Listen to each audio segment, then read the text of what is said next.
এইবার চলে এলাম, এবার কিন্তু এখানে দুটো, এইবার চলে এলাম ঝুমা রানীর নূতন জ্ঞান দান, নূতন জিন্দাবাদ।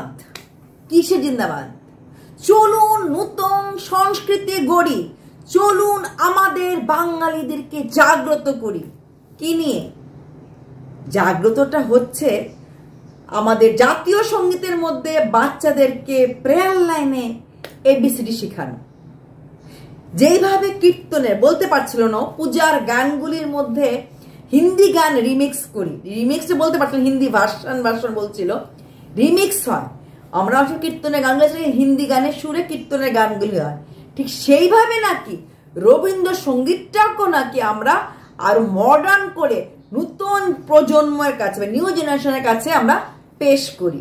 সেটা হচ্ছে আমাদের ঝুমা দেবীর নতুন শিক্ষানীতি।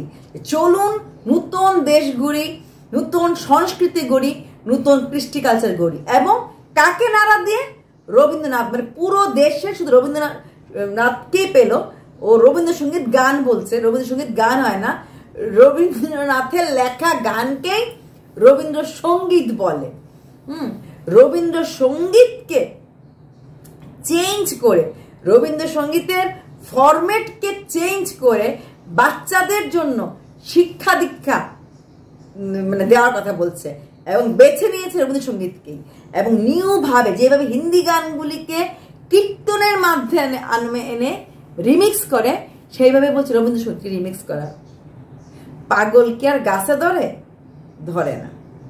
তবে এর মাঝে একটা ভালো কথা বলে মেসেজ বলেছে যে মারা কখনো সন্তানের জন্য খারাপ হয় না, আর যে সন্তান তার মার দান দিতে পারে না সেই সন্তানকে কোনোদিনও ভালোবাসতে নেই।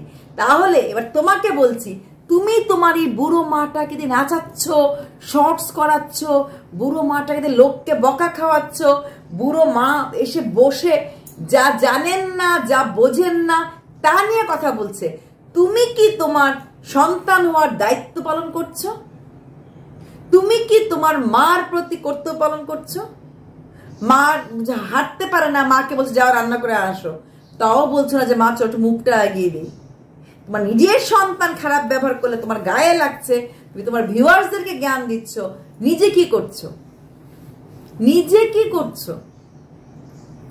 নিজের বেলা কোনো জ্ঞান নেই, নিজের বেলা কোনো জ্ঞান নেই, শুধু লোককে অভিশাপ অভিশাপ অভিশাপ। ভিডিওটা শুরুই হয় তোমার শুধু অভিশাপ দিয়ে। শোনো, রবীন্দ্রনাথকে নিয়ে আর জাতীয় সঙ্গীতকে নিয়ে খেলা করার চেষ্টা করো না। হ্যাঁ, তুমি অনেক বড় খেলা খেলছো। কোন দিন তোমার কোনো একটা ভিডিও চলে যাবে বঙ্গী সঙ্গীত পরিষদের কাছে, তখন না জানি কি অবস্থা হবে।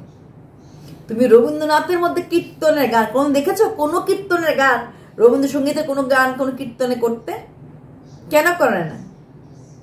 সবকিছু আইনের হাতে পড়ে গেছে, বুঝেছো তো? এবার কি সুন্দর তুমি লোককে জ্ঞান দাও, আবার কি বলো চলুন না সবাই এক হই, চলুন না। মানে তুমি কি নেতা হবে?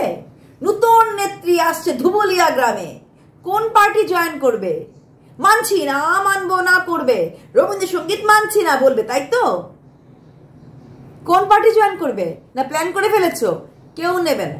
এইসব ভাওতাবাজি কথা ওই ক্যামেরা খুলেই বলতে পারবে, ঘরের মধ্যেই বলতে পারবে। যেসব ড্রেস পরে নাচো কোনো কেউ নেবে না। এগুলি দেখবে, আগে চেক করবে চ্যানেলটা। নেতাগিরি কথাবার্তা চলেন না, আমরা সবাই মিলে চেষ্টা করি, চলেন না সবাই এক হই। কিসের এক হবে? তোমার মতো ওইসব মাথা মুন্ডু গান গাওয়ার জন্য দাঁড়িয়ে আছো তুমি দরজার ওপারে, পদার্থ কোথাকার। আচ্ছা, এইবার আমি একটা কথা বলছি এন্টারটেনমেন্ট ভাইকে, আরুষ ভাইকে। এন্টারটেনমেন্ট ভাই, দেখলাম তোমার কমিউনিটি পোস্টটা, গেলাম আমি দেখলাম, আমি লিখেছিও কমেন্ট। কিছু ভেবো না, আজকে জুম্মাবার, আল্লাহ আছেন, আল্লাহ নিশ্চয়ই তোমার ইসে কবুল করবেন। আর তুমি এক মনে এক প্রাণে কাজ করে যাও। আর সবচেয়ে ভালো লাগলো যে তুমি দমে যাওনি। আমার একটু ডাউট ছিল যে তুমি হয়তো হার মেনে যাবে বা তুমি হয়তো কিছুটা করে ফেলবে। আমি ভাবছিলাম যে আমরা যে অনেক সময় কারোর জন্য করি, সে যদি নিজেই তুমি যখন ক্ষমা চেয়ে নাও বা নিজে ডিলিট করে নাও, তাহলে হয়তো আমাদের এসব বলাটা কোনো মানে থাকে না। কার জন্য বলবো, সেই তো ক্ষমা চেয়ে নিল। সে তো দেখলাম সত্যি ভীষণ খারাপ লাগছে। একটা চ্যানেলের জন্য আমরা কি করি শুধু আমরা জানি।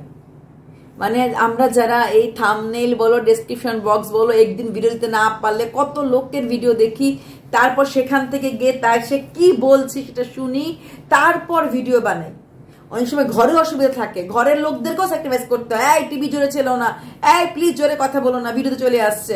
আমরা যে কত কিছু করি সেটা যে ভিডিও করে, যারা ভিডিও বানায় সেই বোঝে। আরুষ ভাই, তোমাকে মানে কি বলে সান্ত্বনা দেব, তুমি আবার কি সুন্দর করে বলেছো। আমার খুব খারাপ লেগেছে লেখাটা পড়ে। হয়তো 3 মাস পরে চলে যাবে, নিশ্চয়ই যাবে 3 মাস পরে ভাই। তবে আগের থেকে মানে নেক্সট টাইম থেকে আরেকটু সেভ হয়ে কাজ করো, যেন কেউ আর ক্ষতি করতে না পারে।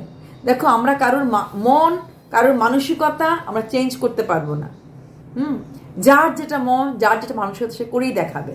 হ্যাঁ, আর যার ওপর দিয়ে চায় সে জানে। যতই আমি বড় বড় কথা বলি, যতই বড় বড় জ্ঞান দেই, আরুষ ভাই এটা, আরুষ ভাই ওটা, তোমার উপর দিয়ে যতই তুমি বলো না কেন, কিচ্ছু হয়নি, আরো দুটো চ্যানেলটা তো আছে, হলেও তো কিন্তু নেক্সট টাইম থেকে তুমি আবার বলছো তুমি একটা ভালো ইম্পর্টেন্ট দারুণ ভিডিও আনছো। ভাইরে, যাই আনো না কেন সাবধানে এনো, আর যেন কোনো ভুল না হয়, কোনো দিকে না হয়। জুম্মাবার, বারবার একমাত্র জুম্মাবার, আল্লাহ নিশ্চয়ই তোমার দোয়া কবুল করবেন। ভালো থেকো, সুস্থ থেকো। তুমি আমাকে আমিন লিখেছিলে, তাই আমিও বললাম, শেষ করলাম আজকে তোমার জন্য আমিন বলে। ভালো থেকো আরুষ ভাই।